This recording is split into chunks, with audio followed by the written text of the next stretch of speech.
We interrupt this program to give you a bulletin just received from one of our naval units at sea. A large object traveling at supersonic speed is headed over the North Atlantic. Once a normal, voluptuously beautiful woman, she drove into a nightmare of horror and saw descending from the sky. Just a minute, ladies and gentlemen. I think something is happening.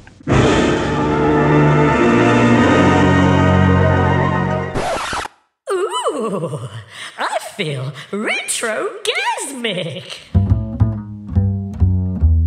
Retrogasmic. Retrogasmic.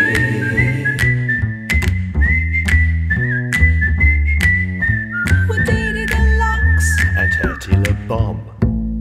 Welcome to the Retrogasmic podcast. I'm DD Deluxe. And I'm Hettie Le Bomb. Thank you for joining us. In today's show, we have special guest Dirty Murder. They're going to be playing, or letting us play, I should say, 3 songs off their new record. That's an exclusive for the Retrogasmic podcast. Cool. We'll be talking to Martin, the drummer, about his robot building life, I guess. I mean, he's fairly well known in New Zealand now for his... Buggy Robots. Yeah, buggyrobots.com. Check it out. They're incredible. Absolutely fantastic. Also, I do a film review of the Vincent Price classic Last Man on Earth. Wonderful stuff. Fantastic movie. We've also got... Oh, trivia. Yes, vintage trivia. What's our question for today? Do it now? Yes. Okay. Vintage trivia for today. Where did the word robot come from? Oh, I know the answer to this. Do you? Well, it's where I come from too. Is it? Okay. I thought that was going to be a hard one. So, okay, so where did the word robot come from? So we'll kick off with a song from the new Dirty Murder album. This is called Crack Robot. 1, 2, 1, 2, 3, 4.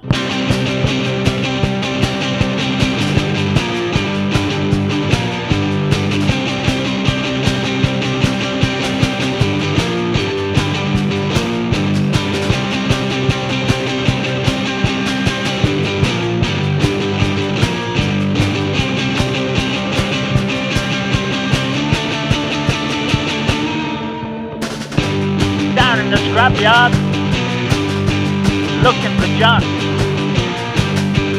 covered in metal. It looks like a punk. I know what to do is the crack robot blues. Ah!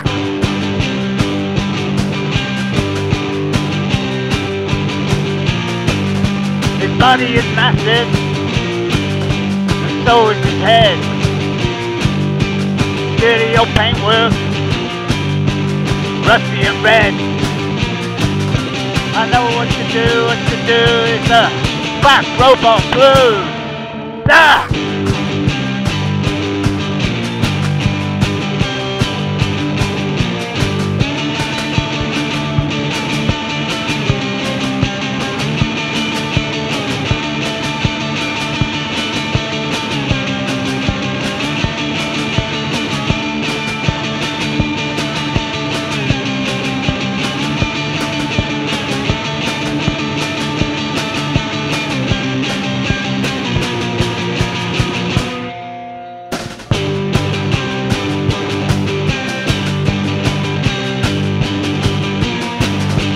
Just can't get out. He's caught in a trap, locked in the junkyard, surrounded by scrap. I know what to do is the crack robot blues. Ah!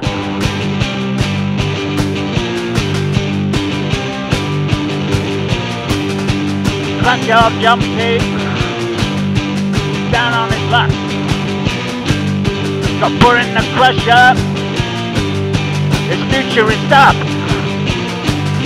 I know what to do is the crack robot blues. Yeah!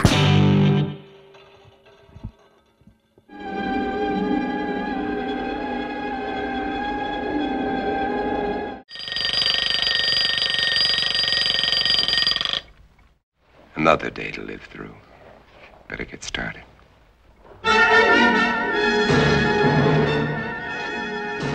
That unmistakable voice.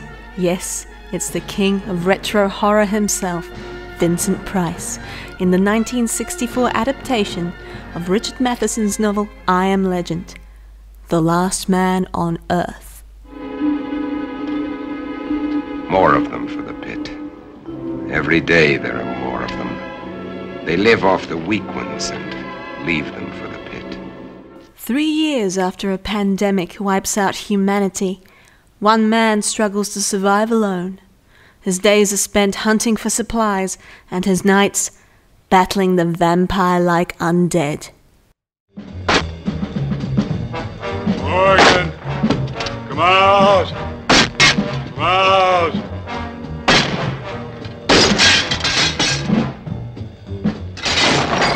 Don't expect a traditional horror. This is more a psychological thriller, a case study in loneliness and desperation. The vampires are simply an afterthought. And now, 12 long hours before the sun will rise and drive them back to darkness. Price really proves himself a serious actor in this role, especially in the appropriately slow-paced first half. There is a stark realism to this film that seems before its time. The sun's already set. They'll be everywhere.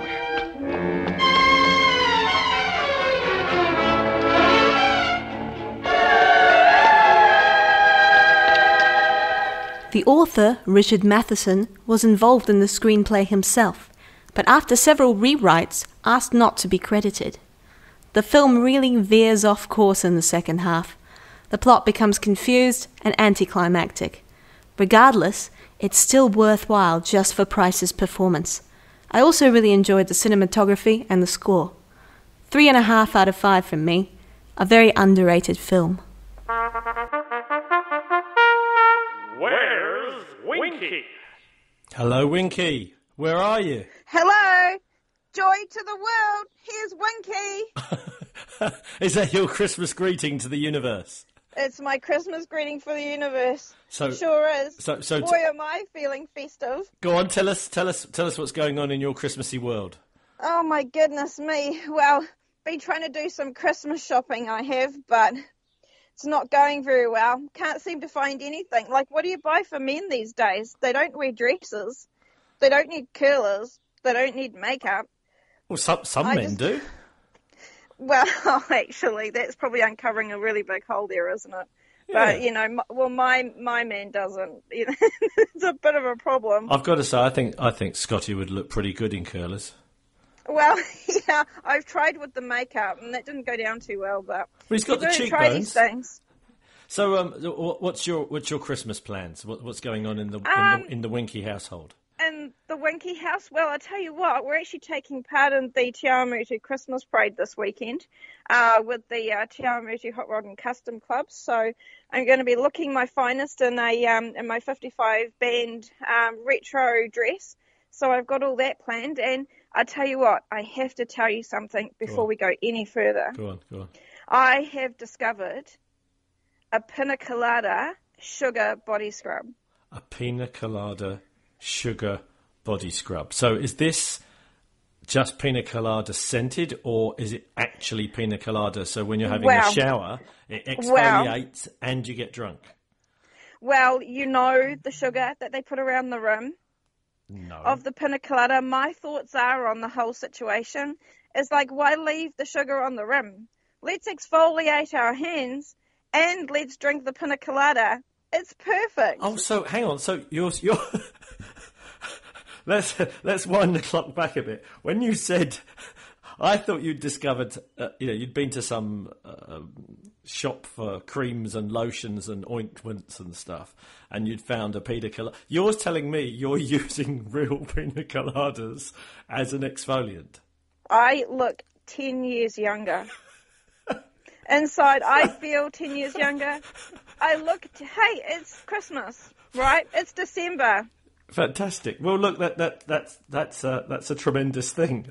I'm sure whatever happens and whoever you hang out with over Christmas, it's going to be fun. Hey, I've got a Winki question for you.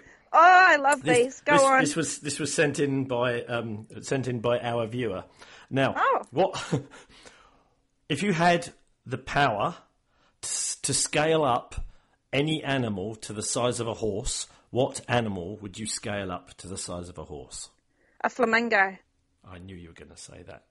A flamingo. I mean, it would be pink and majestic, but don't you think it would be a bit dangerous? I tell you what, if there was a flamingo the size of a horse, mate, I would be saddling that bad boy up and I would be riding it everywhere. Okay, now I got an image of you in the Christmas parade. Big hot rod, Chevrolet, custom car, then Winki astride a horse-sized. Do you know what? Smelling vaguely of pina colada. This is good. I'm liking this a lot. Do you know what? In Waitomo, I was down in Waitomo the other day, and they have ostriches. You have just got me thinking. No. I'm going to go to the farm. I'm going to borrow an ostrich. I'm going to paint it pink. Put a nice big feather coat on the back of it, and I'm going to ride that ostrich like it's a flamingo. Okay, if we're going to give this show a title, it's going to be "I'm going to ride that ostrich like it's a flamingo." I'm going to ride that ostrich. I'm going to think pink, and I'm going to ride that ostrich like it's. Hey, whoever sent that question in is pure genius. Absolutely. Either A, I'm going to get arrested, or B, I'm going to look bloody fabulous. So, hey, that's the perfect... It's just opened this big can of, opportunities. I've got to start planning. Thank you so much, Winki. Hopefully we'll talk to you a couple of times before Christmas, but if not, enjoy your turkey, enjoy your pina coladas, and I'm looking forward to seeing you all exfoliated. Oh, I will. I tell you what, and I do hope I speak to you before Christmas, because I'm learning how to sing Christmas carols at the moment. I'm sorry, Hettie, but I think your job's on the line. Okay, fantastic. Thank you, Winki. See you later. Okay. Bye-bye. Bye. Do I have Dirty Murder on the phone? You have Dirty Murder. You sure do. Now, I'll have to explain to our listeners that you're both strange foreigners from a Kiwi point of view. So we've got a Cockney doing the interview and a Welshman and a Scotsman. It sounds like the beginnings of a joke, doesn't it? Englishman, Scotchman and a Welshman went into a bar. Imagine if we all walked into a bar, that's right. Yeah, that's right. Yeah. So I need some subtitles for foreign listeners. So, Dirty Murder, you guys are doing something a bit different on the New Zealand vintage scene. I've been trying all day to find a way of pigeonholing you like terrible journalists do, and the nearest I can get is something like Lo-Fi Garage Skiffle or something. I think you're pretty right on there, to be honest. It's very hard to categorize it. I mean, it is what it is. Going back in history, Andy was playing as Dirty Murder on his own, started 3 years ago. Yeah. So he was Dirty Murder. And then he gave me a text one day saying, how'd you fancy coming down and joining, just to make it as a gruesome twosome, because he needed some, bit of rhythm and bit of backup just to keep the songs rolling on. Yeah. I didn't want to become there was a bit of a cliche thing going on, still probably is, Duncan, about, the old one-man band thing. And I didn't want to go down that route, I think it's admirable, but it wasn't for me. It's bloody hard work as well to do well. Yeah, I'm sure it is, and I admire these people that do that, And were you doing, when you were playing on your own, were you doing the same thing with the cigar box guitars and all that kind of stuff? Oh, yeah, cigar box guitars and homemade mics and all that. Yes, I was, but I wasn't doing... I'd made a stomp box at that time, but I wasn't using it. So I think we need to give some background to people that, we've got listeners all over the world who won't know much about you. Just describe, if they walked into a Dirty Murder gig, what would they see? What would they experience? Just give people painting a picture. Okay, it's like kind of two of us, and Andy's got his quiff, and I've got my almost quiff, and Yeah, we've known each other for a while. So Andy's there with his cigar box guitars. He's got a microphone which is a 1960s telephone that is on the end of a flexible rod and it's lashed together stuff. And there's an upside-down crucifix lamp. And I've got my stand-up snare drum. And on my snare drum, I've got a tiny little crash cymbal, an ashtray with a couple of cymbals on it, and 1960s like vintage lamp that I use to hit with brushes and a stomp box. That's about it, really. So we just stand up there and play. It's basically it's basically found objects and manufactured objects turned into percussion and music. Yeah, that's the precursor. Yeah, that's well put, mate. Yeah, I just want to pick up on the upside down crucifix. That doesn't have any symbolism, does it, at all? It's just it just happens to be an upside down cross shape. Yes, that's just an added extra that I found in an electronics shop that the bulb happened to be a crucifix, and it only hangs upside down on my. Yeah. It can only hang. I just thought I'd say that in case people tuning in suddenly thought that I was interviewing some kind of Norwegian satanic metal duo. You know, we don't spend our weekends burning churches, all right? No. So goats are safe around you. Absolutely. They are. Yeah. So I've seen you guys. I thought I'd upgrade my when I started doing my backing singing. I thought I need to make a microphone here because Andy's got the best microphone. So I've got a 1960s push pipe lamp. Right. It's got the microphone out of an old telephone inside it. And it's on a piece of flexible tubing that's from a shower, and that's bolted onto my sort of carry case, which is a 1960s sort of little carry filing cabinet. I must admit, I was just about to say, I've seen you guys live a couple of times now, and the spectacle of watching you guys making music out of this stuff is almost as much fun as listening to you guys do it. It's definitely a you've got a thing. It's great.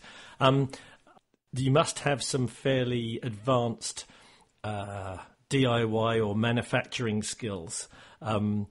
Just tell us about your workshop, and for people that don't know. Myself, I'll try not to rattle on for half an hour, but yeah. I collect all vintage objects, usually 1950s and 60s, like broken appliances. I love that kind of thing. And then I sort of I reassemble them in. I usually make robots or robot dogs or robot sculptures. They don't do anything. They just look fabulous, and they are kind of like based around the shape and form of 1960s sort of Japanese robots, but in my design. So I've got a workshop over in Auckland here. And that's what I build. And I don't weld. I make brackets out of old spanners, and it's all. Yeah, So that's what I do. Because I love working with metal. Yeah, but I've seen some of your robot creations, and they're fantastic. Mate. And Andy is quite skilled at the old woodworking. Yeah, we're a good compliment, I think, Duncan. I love working with wood. I take that from my dad. Who is my hero. He's a joiner, and he makes fantastic things. He's built everything from as large as hotels to houses to carves tiny little mice. He inspired me to work with woodworking tools, and then I just put that together with my love of music and guitars, and I had inspiration from blues, old blues music, saw that people had made their own guitars when they couldn't afford them, and way back in the 1920s. This is what I was going to say. You're following on in the tradition from back in the day when there was no money, so people would improvise, and that became part of the sound.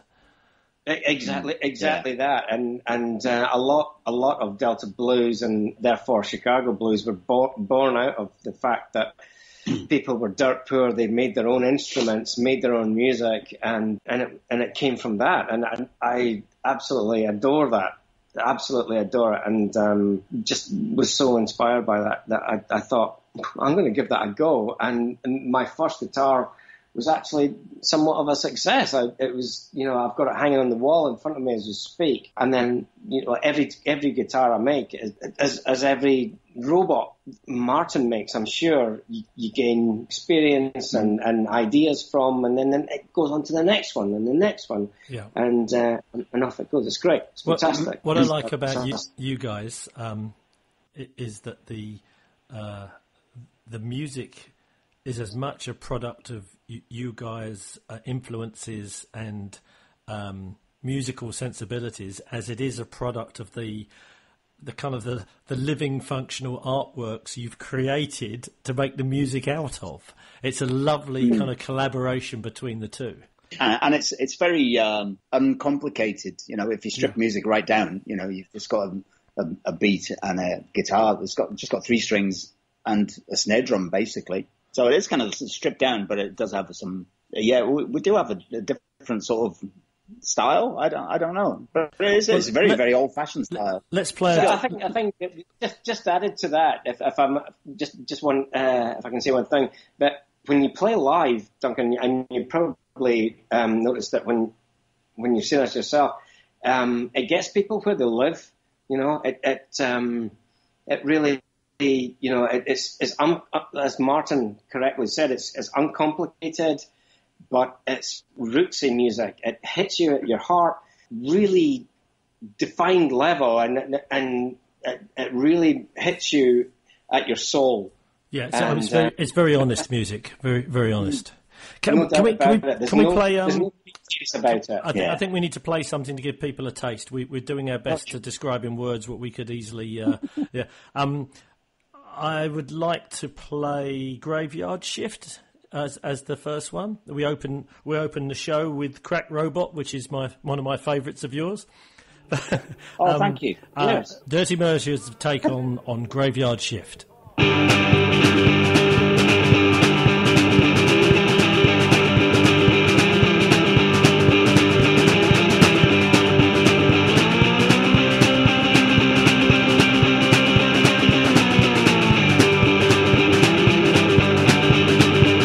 Walk a bigger to stay up all night long. Walk a bigger to stay up all night long. Wake up someday, you find your girl gone. If you don't treat your baby right, if you don't treat your baby right, she'll come see me for the night. The sun goes down and the moon is gone, it's gonna come around. Don't you think I wanna bigger just stay up all night long? Wake up someday, you might get your gone.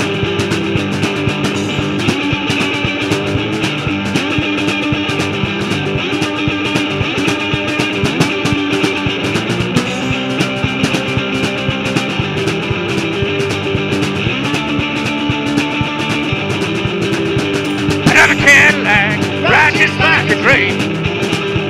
Another Cadillac, ride just like a dream. All the pretty girls, they wanna ride with me. See, I got one, all that women want. Oh, I got one, all you women want. I never say I do, when I really don't, and it's not a kid.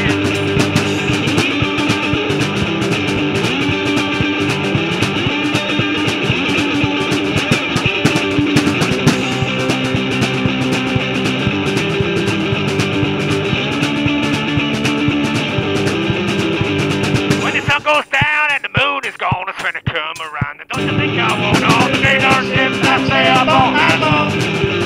Wake up someday, find your girl gone. Wake up someday, find your girl gone. Wake up someday, find your girl gone.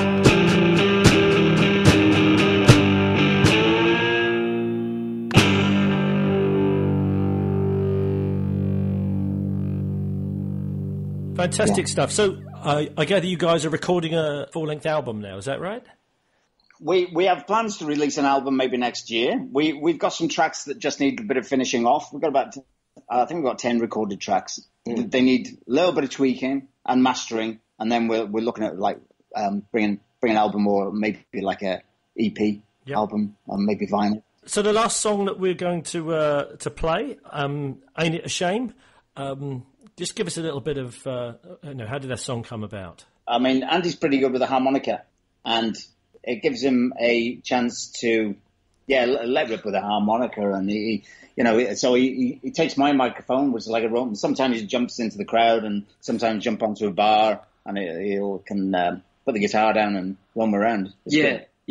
And it gives us a chance to sort of kind of change our dynamic a little bit. And it's always good to change how people can view you on stage as well. I always thought it brought the whole atmosphere down a little bit in the show, but we've found that it actually brings it up. People really get into it and dance around to it, considering it's Martin's percussion and just a microphone and both of our vocals. Yeah. It's really interesting. I think it works really well. So let's have a listen to the track. This is Ain't It a Shame?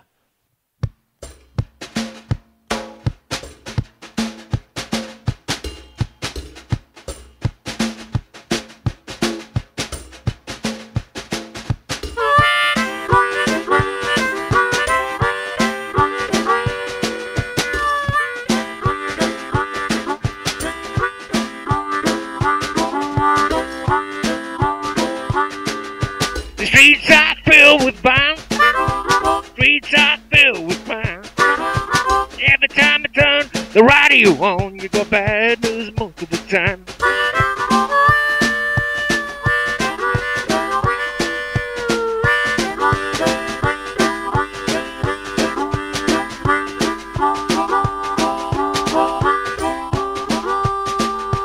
White man hating the black. Black man hating the white.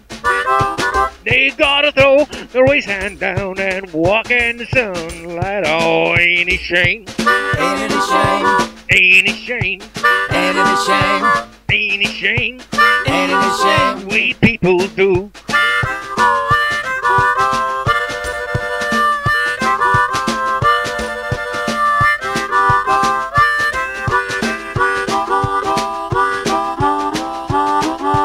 Crawling people down bloody battlefield. Mothers and fathers losing their sons, says they know how it feels.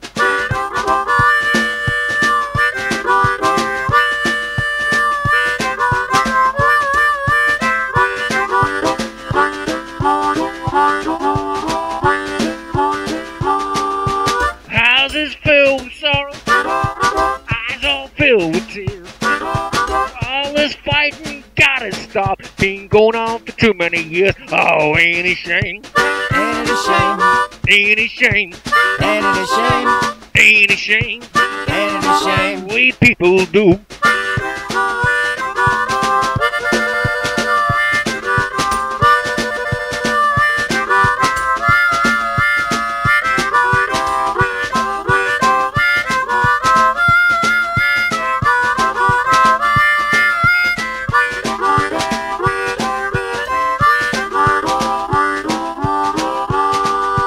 Fighting is not the answer. No ammunition and guns. Everybody got the right to be free and keep old evil on the run. Oh, ain't it a shame? Ain't it a shame? Ain't it a shame? Ain't it a shame? Ain't it a shame? Ain't it a shame? We people do.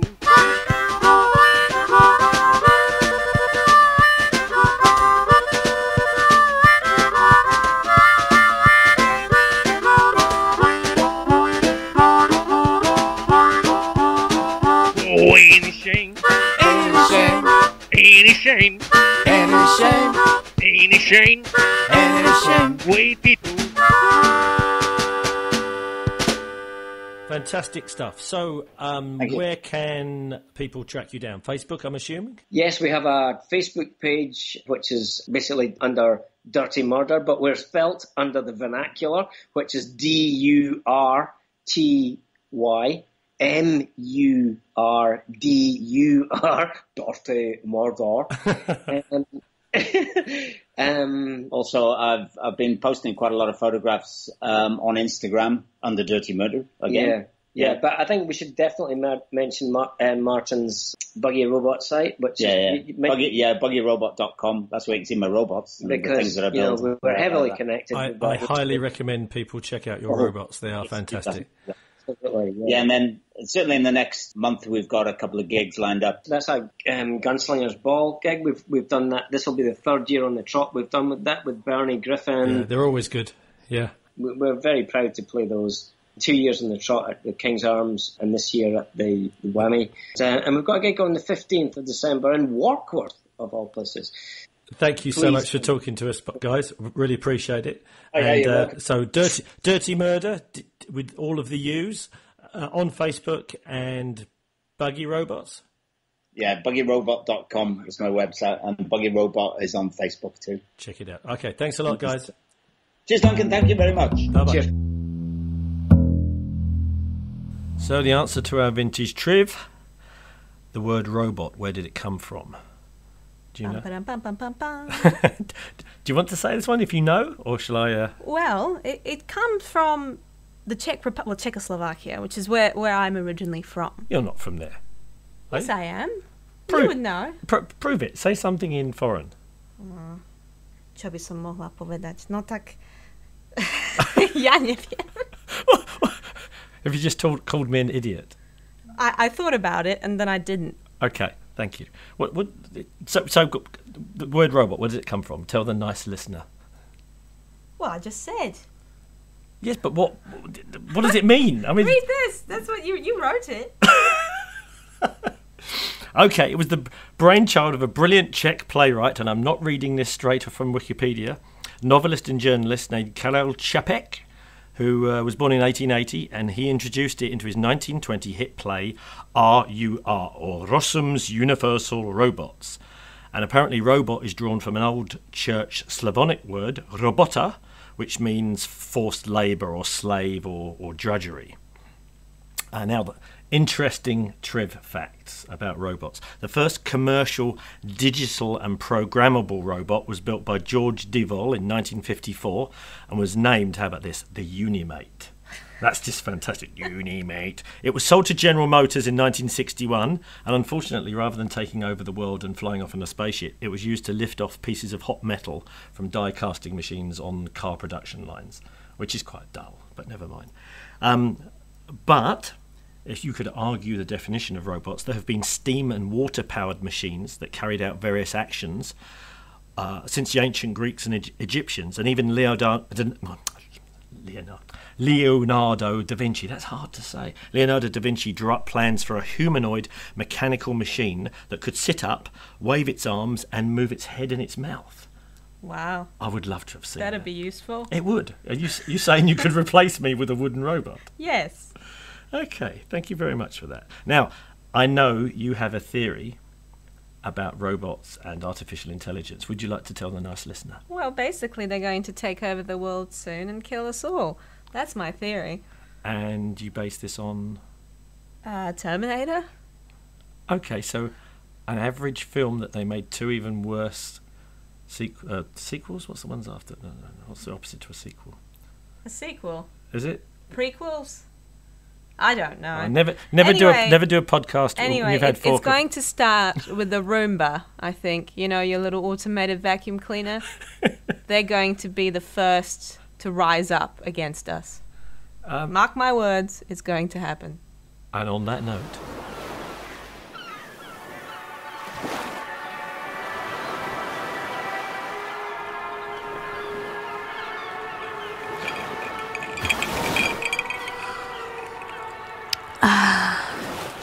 RETROGASMIC. So, we've come to the end of the show. Thank you so much for listening. What do we got next week? Next week we have an interview with the incredible Noddy Watts, who organises the single biggest festival in New Zealand. In fact, I wouldn't be surprised if it's one of the biggest festivals in the Southern Hemisphere. Last year, considering how small the population of New Zealand was, there was 275,000 people through it in 4 days. That's beach hop. That's beach hop. It's immense. So we'll be talking to him about how he's kept it going for 18 years, how it's kept growing, how it stays peaceful, all those kind of groovy stuff. Thank you very much for listening. We're on Spotify, we're on iHeartRadio, we're on iTunes. Please do the lovely thing. Leave us a review. Share it with your friends. Anything you can do, it really helps us. We do appreciate it. Thanks a lot. Thank you. Bye. Bye.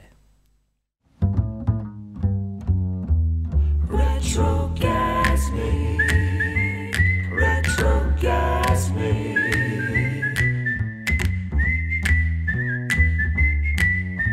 With DURTY Deluxe and Hettie the bomb.